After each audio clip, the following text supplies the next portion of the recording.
You ever get the feeling that you're just there? Like, you exist in a space, but nobody really sees you? That's how it had always been with my family. I wasn't the golden child, wasn't the troublemaker. Just the one in between, the one who did what was expected but never quite enough. It started small. Little things. My parents forgetting to save me a plate at dinner. My brother taking my things without asking, knowing no one would care when I complained. They never outright said I wasn't wanted, at least, not at first. But it was always there, in the way they talked around me, in the way my existence seemed to be an afterthought. I tried to brush it off. Families weren't perfect, right? Maybe I was just being sensitive. Maybe if I worked harder, did better, they'd finally see me as someone worth keeping around, so I tried. Hard. I made sure my grades were solid. I helped out around the house. I stayed out of trouble, but it never seemed to matter. My brother, though, he could do whatever he wanted. Talk back, skip chores, fail a class, didn't matter. My parents would make excuses for him. He's just a kid. He's going through a tough time. You should be more supportive of him. Every time I pointed out the difference in how we were treated, I was the problem. I was being difficult. And then, one day, the resentment boiled over. But not from me, from them. It was a Saturday night. I had just gotten home from work, nothing special, just a part-time job at a local grocery store. I worked weekends to save up some money since my parents never really gave me much. My brother, on the other hand, didn't have to lift a finger. Anything he wanted, he got. That I walked into the house, exhausted, and the first thing I saw was him sitting on the couch, controller in hand, completely zoned into his game. A half-eaten plate of food sat on the table, and on the floor, my backpack. Open. My notebooks and papers scattered across the rug. Dude, what the hell? I sighed, bending down to pick up my stuff. Oh yeah, he muttered, not even looking away from the screen. Needed paper. Took some. I flipped through my notebook, stomach sinking. My notes, the ones I had spent hours on, were gone. Torn out, I clenched my jaw. Are you serious? Finally, he looked at me. Relax. It's just some dumb notes. Not like you do anything important anyway. That hit harder than it should have. Maybe because deep down, I knew that's how he really saw me. How they all saw me. Where are they? I asked, my voice tight, but he scoffed. Dunno. Probably in the trash. I don't know what it was about that moment, but something inside me snapped. Not in an angry, screaming way. Just a cold, quiet realization I wasn't one of them. Not really. I took a deep breath, forcing myself to stay calm. You're unbelievable, I muttered, walking past him toward the kitchen. That's when my parents walked in, and that's when everything went downhill. My mom and dad walked in, laughing about something, some inside joke between them, something I was never part of. But the moment they saw me standing there, the mood shifted. What's with the attitude? My dad asked, eyes narrowing. I exhaled sharply, still gripping my ruined notebook. Ask him, I said, nodding toward my brother. He tore out my notes, just threw them away like they were nothing. My mom barely glanced at him. It's just paper, she said, waving a dismissive hand. I looked between them, waiting for something. Even just a "that wasn't cool," or "don't do that again." But nothing. Instead, my brother smirked. Yeah, it's just paper, he echoed. Like he knew he'd already won. I felt my fingers tighten around the notebook. Right. Of course. I turned to go upstairs, but my dad's voice stopped me. You know, this attitude is exactly why no one wants to be around you. I froze. What? I asked, turning slowly to my mom's side like she was tired of me already. You overreact to everything. Always playing the victim, always causing problems. Causing problems? I let out a bitter laugh. For what? Expecting basic respect? For not wanting my stuff trashed? My brother snorted. God, you're so dramatic. I shook my head. You guys act like I'm the issue, but you don't even see what's happening. You just let him do whatever he wants. Dad folded his arms. Because he's not the one constantly whining. That hit hard. But not as hard as what came next. My brother leaned back on the couch, arms stretched behind his head, and smirked. No one wants you here, man. I felt my stomach drop, but it was my parents' reaction that broke something in me. They nodded. They actually nodded, why Mom didn't say a word. My dad didn't argue. They just stood there, silent, as if that was a fact they had accepted a long time ago. I didn't yell. I didn't beg for them to take it back, that I just breathed. And something inside me went cold. Okay, I said simply, and I walked upstairs to pack my bags. And I left. But this wasn't the end. Not even close. Because the next morning, my phone was blowing up with 12 missed calls. And that's when I knew leaving was the best decision I had ever made. I didn't answer the calls. Not at first. I just stared at my phone, watching as the notifications kept piling up. My brother, my dad, even my mom. For a family that didn't want me, they sure were desperate to reach me now. I let it ring. I wasn't in a rush. After leaving last night, I didn't even have a plan. I had thrown my things into a duffel bag and walked out, feeling numb. I crashed at a friend's place, someone who actually gave a damn about me. He didn't ask questions, didn't push, just handed me a blanket, said, "You can stay as long as you need." It was more kindness than my own family had shown me in years. But now they wanted something. And I had a feeling it wasn't because they missed me. By the time the calls finally stopped, a few texts started rolling in.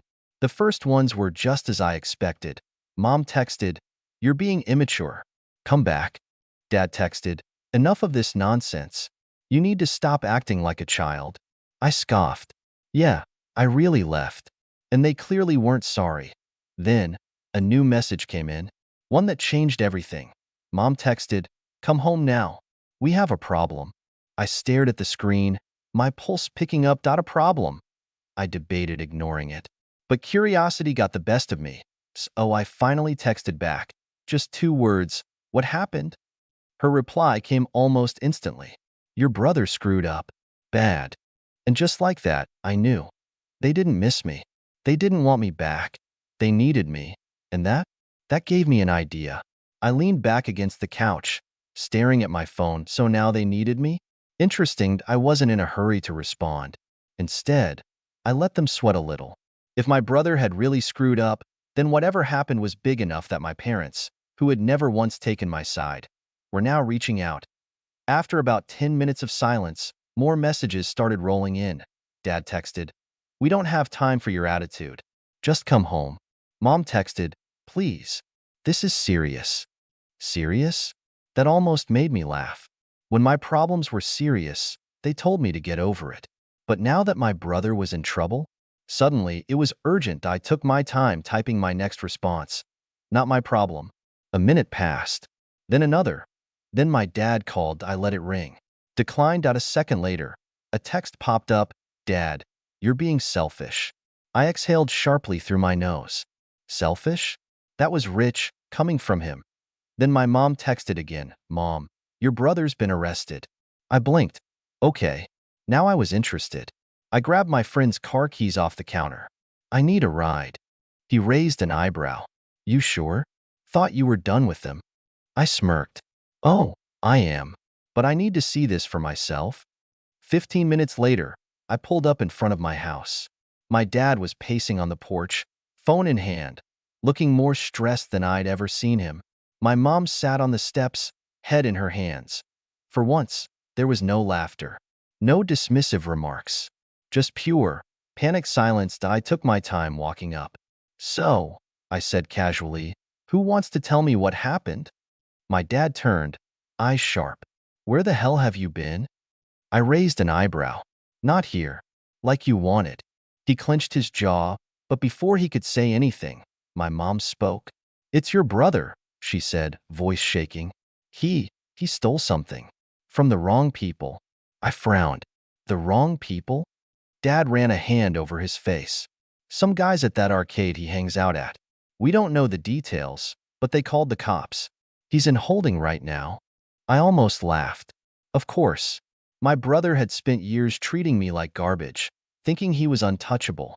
And now, the real world had hit him like a truck. That I crossed my arms. "And what do you want me to do about it?" Mom gave me a desperate look. "We need money for a lawyer. Bail. Something. We need your help." I stared at her for a long moment. Then, finally, I smiled. They needed me, but I didn't need them. After all the years of pushing me aside, of treating me like I was nothing, now they were looking at me like I was their only hope. And in a way, I tucked my hands into my pockets, tilting my head slightly. So let me get this straight. You told me I was unwanted. You let my brother treat me like garbage. You didn't care when I walked out. But now that he's in trouble, you suddenly remember I exist? My dad's jaw tightened. This isn't about that. This is about family. I laughed. A short, sharp sound. Oh, now we're family? That's funny, because last night, I was a burden.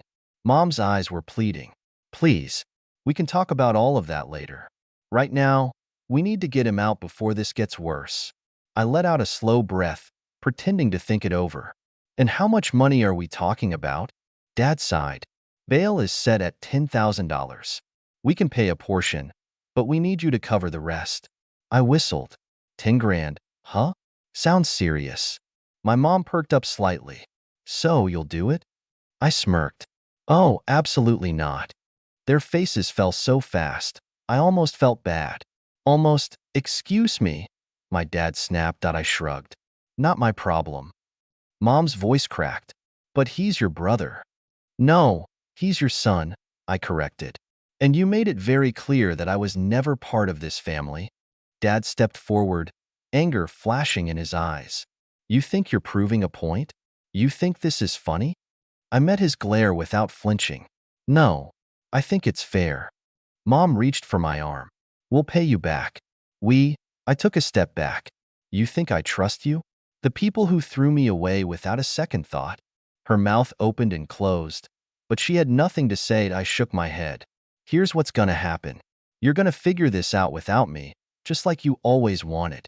And I'm gonna walk away, just like you told me to. I turned on my heel, making my way back to my friend's car. Behind me, my dad shouted, "Don't you dare walk away from us." I glanced over my shoulder. You already did it first. Then I got in the car and drove away, leaving them in the mess they created. As I drove away, my hands clenched around the steering wheel. I should have felt triumphant. I should have felt like I finally got the last laugh. But instead, I felt hollow. Not because I regretted my decision. No, they had it coming. But because after everything, even after they'd begged for my help, I knew they still didn't see me as family. They just saw me as a solution. A wallet. A safety net. And now, that net was gone. That night, I sat in my apartment, scrolling through my phone while enjoying a nice, greasy burger from my favorite takeout place. It was peaceful, quiet. The kind of night I hadn't had in years living under that roof. I had half a mind to turn my phone on silent, but I couldn't resist checking my notifications. And, surprise, surprise, my family had not given up. Why Mom had sent 3 messages in a row. We can work something out. Please, let's talk. Your brother is still in jail. We're struggling to get the money together. Please, I know we were harsh before, but we're family. I nearly choked on my soda. Now we're family? Now they cared? That was rich. I was debating whether to even respond when another text popped up, this time from my dad. Look, we can repay you. You just need to trust us. That one actually made me laugh out loud. Trust them? The same people who spent years treating me like an unwanted guest in my own home? The same ones who told me to leave without a second thought? Yeah, right. Just as I was about to put my phone down, another message came in from my brother. Come on, man. You're really gonna let me rot in here? Oh, this was too good. After everything he put me through, all the times he pushed me around, made fun of me, called me useless, and now he wanted my help? I decided to have a little fun. You told me no one wanted me around. I'm just respecting your wishes, smiley face. Delivered. Read. No response. That I smiled to myself, stretched my arms behind my head, and took another bite of my burger. Life was good. The next morning, I woke up to a flood of messages. I groggily rubbed my eyes, unlocked my phone, and started scrolling through them. Apparently, things were getting rough for the family back home. We had to sell the TV and Dad's golf clubs. Your mother is furious with me. Hope you're happy. Please, we don't know what to do anymore. And then, the best one yet, my brother. I swear to God, when I get out, you better pray I don't find you. Now that was hilarious. The same guy who needed my help was threatening me? I decided to respond. That's some strong language for someone who needs my help. Try again. An entire hour passed before my mom finally swallowed her pride and sent another message. Please, we're really struggling. I let her sit in that desperation for a few minutes before replying. Tell you what, I'll bail him out. On one condition. She didn't hesitate. Anything? I smirked. I want a public apology. In the family group chat. A long one. I want you all to admit every horrible thing you've said to me, and I want you to thank me for helping. I knew that would break my dad's pride. But if they wanted my help so badly, they'd have to grovel for it. Sure enough, it took them a while, but eventually, a new message popped up in the family group chat. We need to talk about how we've treated you. We've made mistakes, and we realize now how much we've hurt him. We deeply regret our words and actions. He is an important part of our family, and we are grateful for his generosity in helping us during this difficult time. It was stiff, it was forced, and it was completely humiliating for them. Perfect that I gave them a simple thumbs up emoji and went about my day. Did I actually bail my brother out? Haha, absolutely not. But at least I finally got the apology I always deserved. The following week, I got a call from my brother. Man, I can't believe you did this to me, he growled through the phone, his voice thick with frustration.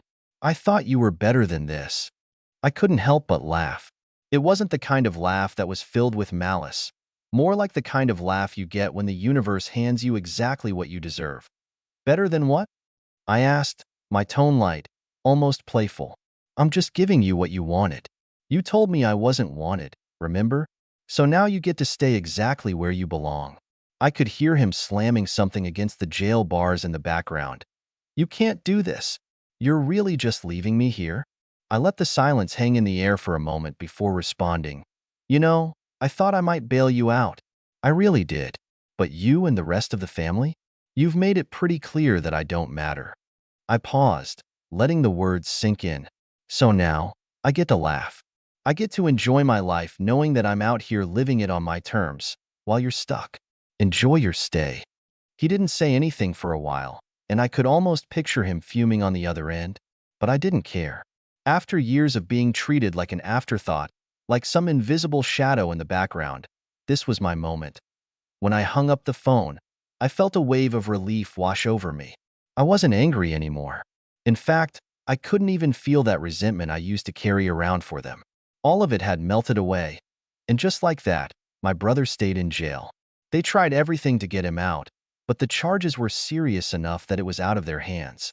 They begged and pleaded, but the truth was, they needed me far more than I ever needed them. As for me, I walked away, head high, knowing that I had finally reclaimed my power. I didn't need to lift a finger to make their lives miserable. They'd already done that for me. All I had to do was sit back, enjoy my peace, and know that they would never, ever see me the same way again. And every time I glanced at my phone, with its constant reminders of how desperate they were, I smiled. Because in the end, it wasn't just about the money. It was about the sweet, satisfying taste of revenge. And for the first time in a long time, I was finally living for me. Honestly, this story is pretty satisfying. The protagonist was treated terribly by his family, but the way he flipped the script and didn't help his brother out after all that was brilliant. It's like the perfect revenge, and he didn't even have to do anything too drastic. Just let them deal with the consequences. What do you think? Was it the right call, or did he go too far? Would you have helped? Or is this payback well deserved? Let me know what you think.